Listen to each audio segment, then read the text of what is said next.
Hello everyone, कैसे हैं आप सब। वंदना टेरेस गार्डन में आप सभी का बहुत बहुत स्वागत है।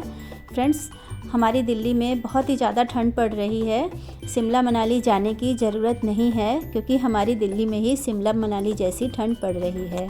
तो फ्रेंड्स, आप लोगों के शहर में कैसे ठंड पड़ रही है कमेंट बॉक्स में ज़रूर बताइएगा। तो फ्रेंड्स, आज मैं गुलाब के बारे में आप लोगों को बताने वाली हूँ। आज मैं गुलाब की रिपोर्टिंग करने वाली हूँ। वैसे तो गुलाब की रिपोर्टिंग सभी को पता है कि किस तरह से करना है, और अगर लाल मिट्टी में होते हैं तो थोड़ी प्रॉब्लम की बात होती है, अगर ब्लैक मिट्टी में होते हैं तो ऐसा कुछ नहीं होता है। पर फिर भी अगर हम गुलाब के लिए परफेक्ट मिट्टी बनाते हैं तो हमारा गुलाब बहुत ही अच्छी फ्लावरिंग करता है और बहुत ही अच्छा चलता है। तो आज की वीडियो में मैं यही बताने वाली हूँ कि कैसी मिट्टी बनानी है और हमारे गुलाब को, जिससे कि वो फूल देता रहे। तो फ्रेंड्स, वीडियो पसंद आए तो वीडियो को लाइक ज़रूर करिएगा। मेरे चैनल पर न्यू हो तो सब्सक्राइब करिएगा।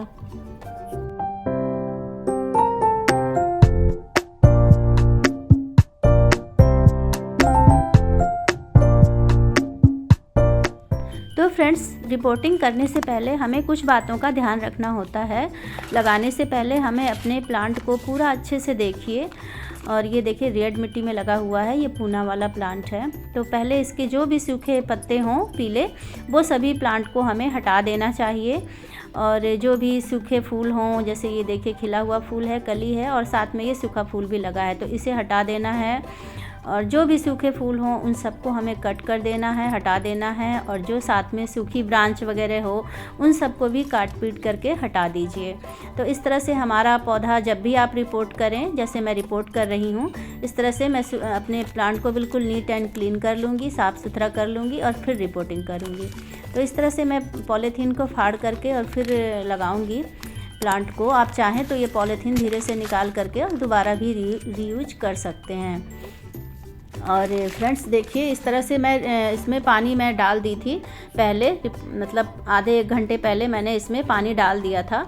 मिट्टी सूखी ना रहे, गीली रहनी चाहिए रिपोर्टिंग करते समय। और इस तरह से मैं धीरे धीरे से गीली हो गई है तो मिट्टी आराम से निकल रही है। तो बहुत से लोग इसमें बताते हैं कि पानी में भी डाल करके हम कर सकते हैं, और मैं भी पानी में डाल के करती थी, पर वो थोड़ा सा कीचड़ कीचड़ सा हो जाता था सारा। तो मैंने पहले इसमें पानी डाल दिया है। और इस तरह से मैं, अगर जितनी मिट्टी अगर निकल जाती है आराम से, तो धीरे धीरे से इसको हम निकाल देंगे सारी मिट्टी को। और अगर नहीं निकलती है तो फिर आप पानी में डालिए। तो अगर आराम से निकल जाती है तो फिर पानी में डालने की ज़रूरत नहीं होती है। और इस तरह से जो है मिट्टी इतनी हटा दूंगी मैं, और थोड़ी बहुत मिट्टी अगर रह जाएगी तो उससे कोई दिक्कत की बात नहीं है। देखिए, नर्सरी में भी इसी मिट्टी में पल रहे होते हैं गुलाब। बस प्रॉब्लम वहाँ पर आती है जब बारिश ज़्यादा होती है, तब उस समय पे थोड़ा पानी ज़्यादा हो जाता है और तब जड़ें ख़राब होने का डर होता है, इसीलिए हम इस मिट्टी को हटा देते हैं। तो अगर हम बेल्डन मिट्टी बनाएंगे तो उसमें इतनी थोड़ी बहुत अगर मिट्टी रह भी जाएगी रेड वाली, तो कोई दिक्कत की बात नहीं होती है।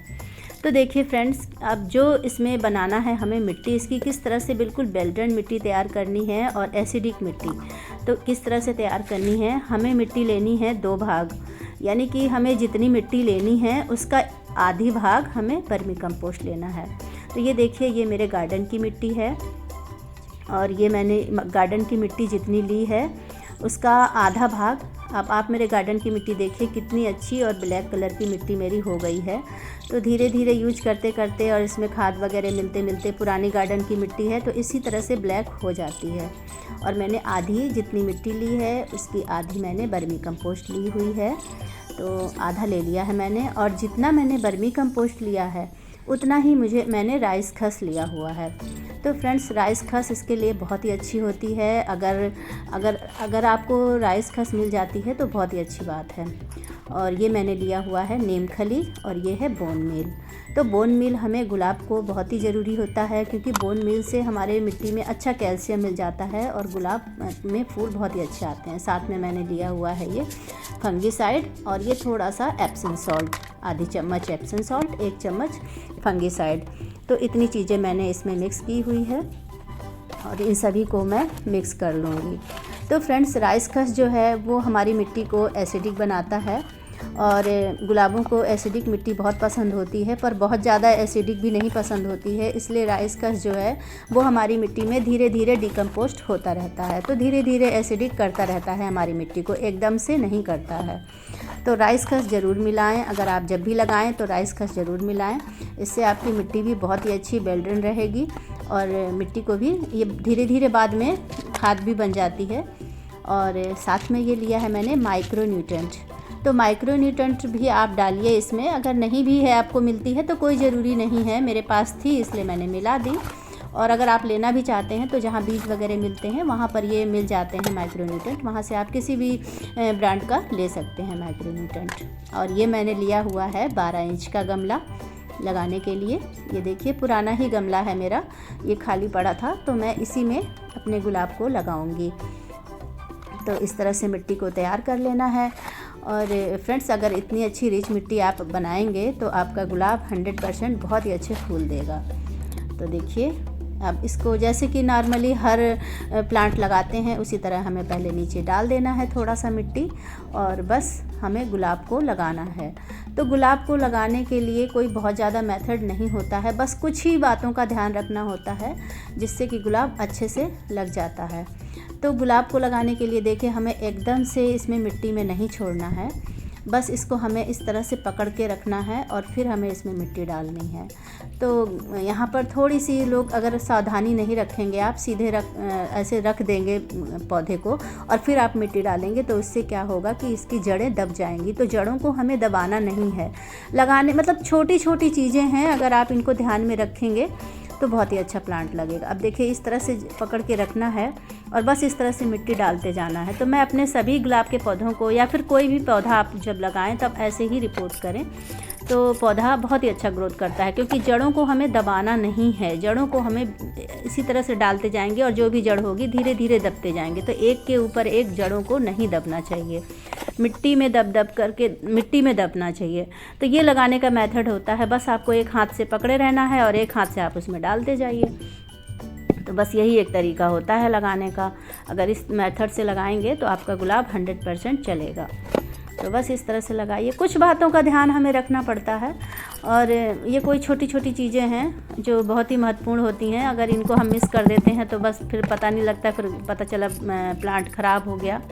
तो अभी प्लांट लगाने का भी बहुत ही अच्छा टाइम है, और अगर अभी आप प्लांट लगाते हैं गुलाब का तो 1 महीने के बाद अच्छे से वो सर्वाइव करने लगेगा, क्योंकि कोई भी प्लांट की आप रिपोर्टिंग करेंगे उसको रूट से हटा करके, मिट्टी हटा करके, तो वो 1 महीना ले लेता है वो अच्छे से फिर से फूल देने के लिए। तो अभी फरवरी मार्च में जैसे ही आएगा टाइम इनके फूलों का, तब तक ये फूल देने लगेंगे। तो अगर अभी मैंने भी अभी लगाया हुआ है, वैसे मैंने पहले भी काफ़ी प्लांट लगा लिए थे, और अब फरवरी मार्च आएगा तो सभी फूल देने लगेंगे, क्योंकि अभी लगा दोगे आप तो बहुत बढ़िया टाइम है, आप भी लगा सकते हैं इस तरह से। और देखिए मेरा ये प्लांट लग करके बिल्कुल तैयार हो गया है, और बस इसमें हम पानी दे देंगे। तो पानी देना तो बहुत ही ज़रूरी होता है फ्रेंड्स।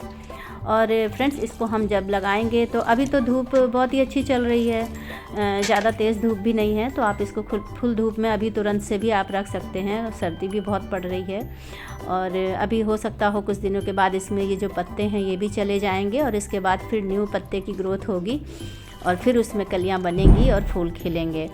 तो गुलाब लगाने का ये सही टाइम है, या तो फिर आप उस समय नवंबर में लगा लेते, या फिर अब आप जनवरी में भी लगा सकते हैं, क्योंकि फरवरी मार्च में फिर बहुत बढ़िया फूल आएंगे। और फ्रेंड्स ये देखिए छुई मुई का पौधा, ये देखिए किस तरह से इसको खेलने के लिए, ये देखिए इस तरह से मैंने छुआ, ये सारे बंद हो गए।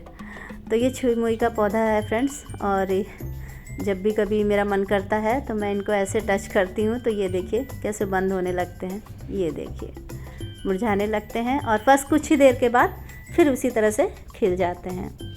और ये कटिंग से भी आसानी से लग जाता है छुई मुई का प्लांट, और इसे हम बीजों से भी लगा सकते हैं, क्योंकि इसमें ढेर सारे बीज भी बनते हैं। तो फ्रेंड्स गुलाब के प्लांट को देखिए इस तरह से मैंने 12 इंच के गमले में लगाया हुआ है, और आप चाहें तो इसे 8 इंच के गमले में या 10 इंच के गमले में भी लगा सकते हैं। अगर प्लांट छोटा है तो हमें हमेशा छोटा ही पॉट देना चाहिए, और जैसे जैसे प्लांट बड़ा होता जाए उसी तरह से हमें प्लांट को चेंज करते रहना चाहिए, इसकी रिपोर्टिंग करते रहना चाहिए। हर दूसरे तीसरे साल में इसको गमले से बाहर निकाल के और फिर उसकी रिपोर्टिंग करनी चाहिए। देखिए इस तरह से पानी निकलना चाहिए जब हम मिट्टी में पानी डालते हैं, उसके बाद थोड़ा सा पानी बाहर निकलना चाहिए, ताकि हमें भी पता चल जाता है कि हमारी पूरी नीचे तक मिट्टी गीली हो गई। तो आई होप आज की वीडियो आप लोगों को पसंद आई होगी। फ्रेंड्स, पसंद आई हो तो वीडियो को लाइक, शेयर और कमेंट ज़रूर करिएगा, और मेरे चैनल पर न्यू हो तो सब्सक्राइब करिएगा। तो मिलेंगे नेक्स्ट वीडियो में, तब तक के लिए बाय।